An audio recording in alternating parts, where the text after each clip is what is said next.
They were surrounded. He changed positions constantly, firing from different windows, moving between buildings, creating the illusion of an entire American platoon. The Germans shouted in panic, some dropping their weapons, others running for cover. By the time American reinforcements arrived hours later, the battlefield was silent again. More than 100 German soldiers were captured, their weapons abandoned in the snow. And standing there, his uniform torn, his face blackened with smoke, was Francis Curry, a kid from New York who had faced an army and refused to back down. The officers who found him couldn't believe it. The destruction around him looked like the work of a full unit, not one soldier. But Curry didn't brag. He didn't speak much about what happened that day. He just said, "I did what I had to do." That night, as the fires burned low and the wind howled through the shattered village, Francis Curry sat in silence beside the wreckage of what had been a German stronghold. The snow glowed faintly orange from distant flames. Around him, the bodies of enemy soldiers lay frozen in strange, twisted stillness, reminders of how close death had come. He looked at his hands trembling, covered in soot and powder burns. He had fired every bullet he carried.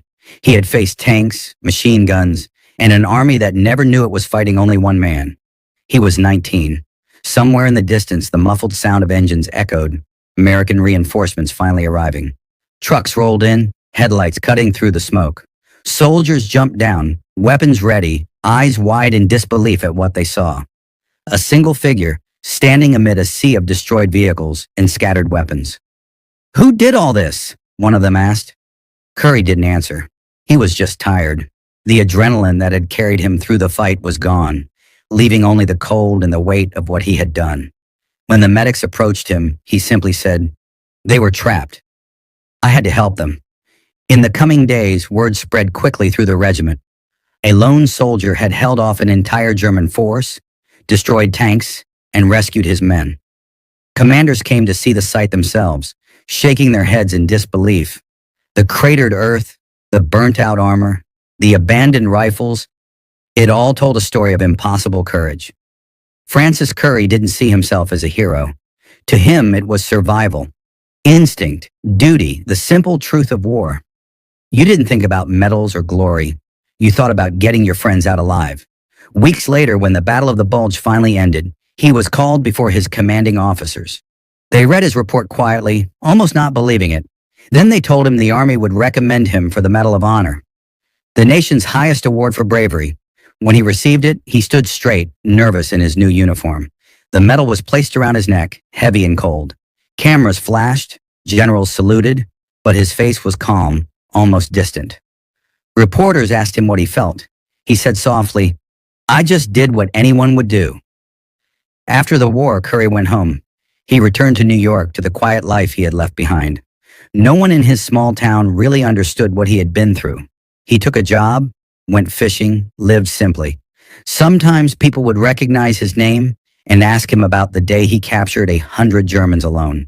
He always shrugged and said, "It was war." But those who had served with him knew the truth that on that freezing December morning, one man had changed the course of a battle. He had saved lives, broken enemy lines, and proven that courage isn't measured in numbers. Years later, when veterans gathered to tell their stories, some spoke of great battles, of entire divisions and grand strategies. But when Curry spoke, he talked about the cold, the fear, the faces of the men he saved. He said he remembered every one of them.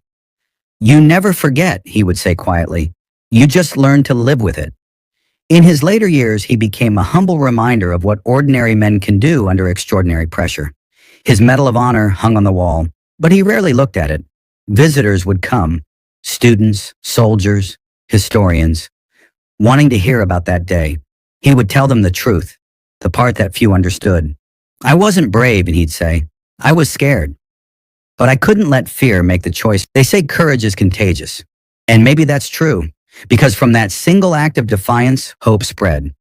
One man's stand became a symbol of what it means to fight not for victory, but for each other. Francis Curry's name may not be known by everyone, but his story, the day a 19-year-old soldier faced an army alone, lives on.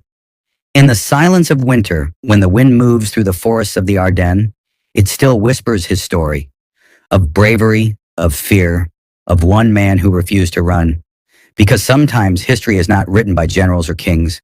Sometimes it's written by a single soldier, standing alone in the snow. When he passed away, the flag on his coffin was folded perfectly, the same way it had been folded over the men he once saved. At his funeral, soldiers stood at attention, the air filled with the echo of a single bugle playing taps. The nation he had fought for remembered him as a hero, but those who knew him best remembered him simply as Francis, the quiet man who never gave up. And maybe that's what real heroism is. Not the medals or the stories that come after, but the moment when a person chooses to stand when no one else will. Somewhere in Europe, beneath the snow that covers the fields of Belgium, there are still traces of that day. Rusted metal, forgotten shells, a piece of torn cloth buried beneath the earth. The world moves on, but history never forgets.